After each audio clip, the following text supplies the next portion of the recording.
അപ്പോൾ ഈ പുതിയ വീഡിയോ ആയിട്ട് ഞാൻ എത്തിയിട്ടുണ്ട്. അപ്പോൾ പുതിയ വീഡിയോയിലേക്ക് എല്ലാവർക്കും സ്വാഗതം. നമ്മളുടെ ഇന്നത്തെ വീഡിയോയിൽ നമുക്ക് നല്ല വലിയ പ്രോൺസ് കിട്ടിയിട്ടുണ്ട്, ടൈഗർ പ്രോൺസ്.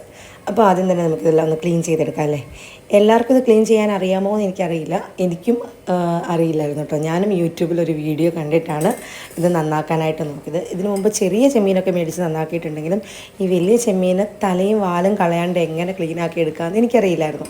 അപ്പോൾ ഞാനൊരു യൂട്യൂബിൽ വീഡിയോ നോക്കിയിട്ട് അത് നോക്കിയിട്ടാട്ടോ ഇത് ക്ലീൻ ചെയ്തെടുത്തത്.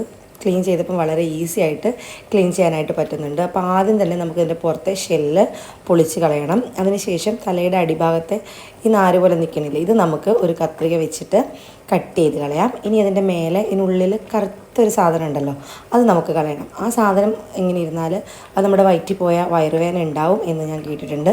അപ്പോൾ അതുകൊണ്ട് നമുക്കത് ഒരു കത്തി കൊണ്ട് ഒരു വര വരച്ച് അതിനുള്ളിൽ നിന്ന് അതിങ്ങനെ കൈ കൊണ്ട് ഇങ്ങനെ വലിച്ചെടുത്ത് പുറത്തേക്ക് കളയാം. അങ്ങനെ എല്ലാം മീനും ഞാൻ ഇതുപോലെ ക്ലീൻ ആക്കി എടുത്തിട്ടുണ്ട്. 20 ചെമ്മീൻ ഉണ്ടായിരുന്നു കേട്ടോ.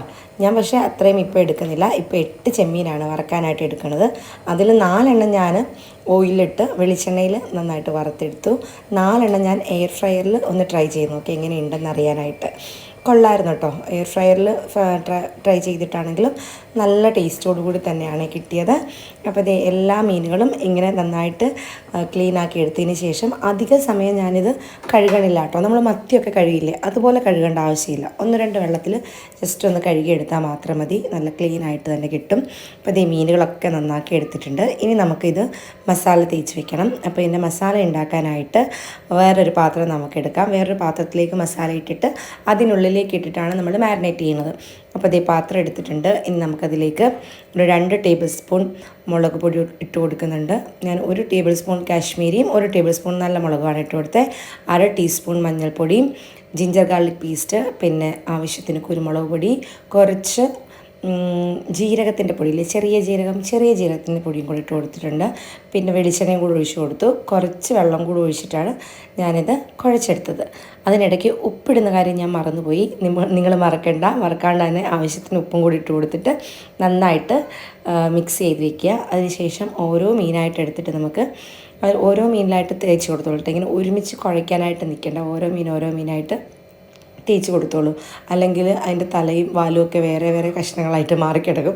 അതുകൊണ്ട് ഓരോ മീനായിട്ട് എടുത്തിട്ട് നമുക്ക് മാരിനേറ്റ് ചെയ്ത് വെക്കാം. അതിനുശേഷം ഒരു 10-20 മിനിറ്റ് കൂടുതലെങ്കിലും മാരിനേറ്റ് വെക്കാനായിട്ട് ശ്രദ്ധിക്കുക. അപ്പോൾ നമ്മുടെ മസാലയൊക്കെ നന്നായിട്ട് മീനിൽ പിടിക്കും. ഇനി നമ്മൾ എയർ ഫ്രയറിലേക്ക് വെക്കാൻ പോകണം കേട്ടോ. അപ്പോൾ ഇത് നമ്മളതിൻ്റെ ട്രേ എടുത്തിട്ട് അതിലേക്ക് കുറച്ച് എണ്ണ സ്പ്രേ ചെയ്ത് കൊടുത്തു. ശേഷം നമ്മളുടെ 4 മീനിപ്പം വെച്ച് കൊടുക്കുന്നുണ്ട്. അതിൻ്റെ മേലെയും കുറച്ച് ഓയിൽ സ്പ്രെഡ് ചെയ്ത് കൊടുത്തിട്ടുണ്ട്. ഇനി നമുക്ക് 180 ഡിഗ്രി സെൽഷ്യസിൽ 5 മിനിറ്റാണ് സമയം വെച്ചേക്കുന്നത്. അപ്പോൾ ഒരു സൈഡ് നന്നായിട്ട് മുരിഞ്ഞ് വരും. 5 മിനിറ്റ് കഴിയുമ്പോൾ വീണ്ടും ഒന്ന് തിരിച്ചിടുക. അതിനുശേഷം വീണ്ടും 180 ഡിഗ്രിയിൽ 5 മിനിറ്റ് വയ്ക്കാം. അപ്പം നല്ല സെറ്റായിട്ട് കിട്ടും കേട്ടോ. ബാക്കിയുള്ള മീനുകൾ ഞാൻ പാൻ അടുപ്പത്ത് വെച്ചിട്ട് നല്ല വെളിച്ചെണ്ണ ഒഴിച്ച് കൊടുത്തിട്ട് നന്നായിട്ട് വെളിച്ചെണ്ണ ചൂടായി വരുമ്പോൾ നമ്മുടെ മീനൊക്കെ ഇട്ട് കൊടുത്തു. ശേഷം കുറച്ച് കറിവേപ്പില കൂടെ തൂവിയിട്ടാണ് വറുത്തെടുത്തത്. ആ കറിവേപ്പില കൂടെ തൂവുമ്പോൾ നല്ലൊരു മണവും നല്ലൊരു ടേസ്റ്റും കിട്ടും കേട്ടോ. നമ്മളുടെ ഏത് മീൻ ഫ്രൈ ചെയ്യുമ്പോഴായാലും അങ്ങനെ കറിവേപ്പില ഇടുന്നതും പിന്നെ അതുപോലെ കുറച്ച് കൊച്ചുള്ളി ചതച്ചിടുന്നതും ഒക്കെ നല്ലതാണ്. എൻ്റെ ഈ കൊച്ചുള്ളി ഉണ്ടായില്ല ഈ സമയത്ത്, അതുകൊണ്ടാണ് ഞാൻ കൊച്ചുള്ളി ഇടാഞ്ഞത്. അല്ലെങ്കിൽ ഞാൻ കൊച്ചുള്ളി കൂടി ഇടാറുണ്ട് അങ്ങനെ ചതച്ച്. നല്ലതാണ് അങ്ങനെ ചെയ്താൽ. അപ്പോൾ ഇത് നമ്മളുടെ മീൻ 2 സൈഡും മുരിഞ്ഞ് കിട്ടിയിട്ടുണ്ട്. അപ്പം നമ്മളുടെ ഈ മീൻ റെഡി ആയിട്ടുണ്ട്. എയർ ഫ്രയറിലെ മീനും റെഡിയായി നമുക്ക് കിട്ടിയിട്ടുണ്ട്. ഇത് കണ്ടില്ല. അപ്പോൾ ഒരു സൈഡ് എയർ ഫ്രയറിൽ റെഡിയായി. ഞാൻ അതിൻ്റെ ഇപ്പോഴത്തെ സൈഡും കൂടെ ഒന്ന് തിരിച്ചിട്ട് കൊടുത്തിട്ട് വീണ്ടും അത് ഫ്രൈ ചെയ്യാനായിട്ട് വെച്ചു. അപ്പോൾ ഈ റെസിപ്പി ട്രൈ ചെയ്യാത്തവരാണെന്നുണ്ടെങ്കിൽ മസ്റ്റായിട്ട് ട്രൈ ചെയ്യുക. നമുക്ക് ചെമ്മീനൊക്കെ ആകുമ്പോൾ അധികം സമയം വേണ്ടല്ലോ, വേഗം തന്നെ വറുത്ത് കിട്ടും. ഒരുപാട് സമയം നമ്മൾ മുരിയിക്കാൻ പോയാൽ അത് റബ്ബർ പോലെയാകും. അപ്പോൾ നമ്മളുടെ മീനൊക്കെ സെറ്റായിട്ട് വന്നിട്ടുണ്ട്. നമുക്ക് നല്ല ചോറെടുത്ത് ഒരു മീൻ മാത്രം മതി കേട്ടോ. നമുക്കൊരു ചോറുണ്ണാൻ അതിൻ്റെ മസാലയൊക്കെ കൂട്ടി കഴിക്കാൻ നല്ല രസമാണ്. അപ്പോൾ ഇതുവരെ ഈ റെസിപ്പി ട്രൈ ചെയ്യാത്തവരാണെങ്കിൽ മസ്റ്റായിട്ടൊന്ന് ട്രൈ ചെയ്ത് നോക്കിയോളും. അതുപോലെ വീഡിയോ ഇഷ്ടപ്പെട്ടെങ്കിൽ മറക്കാണ്ട് ലൈക്ക് ചെയ്യുക. അതുപോലെ നിങ്ങളുടെ ഫ്രണ്ട്സിന് ഷെയർ ചെയ്ത് കൊടുക്കുക. അപ്പോൾ നാളെ വീണ്ടും പുതിയൊരു വീഡിയോ ആയിട്ട് നമുക്ക് വീണ്ടും കാണാം. അപ്പോൾ എല്ലാവർക്കും താങ്ക്സ് ഫോർ വാച്ചിങ്.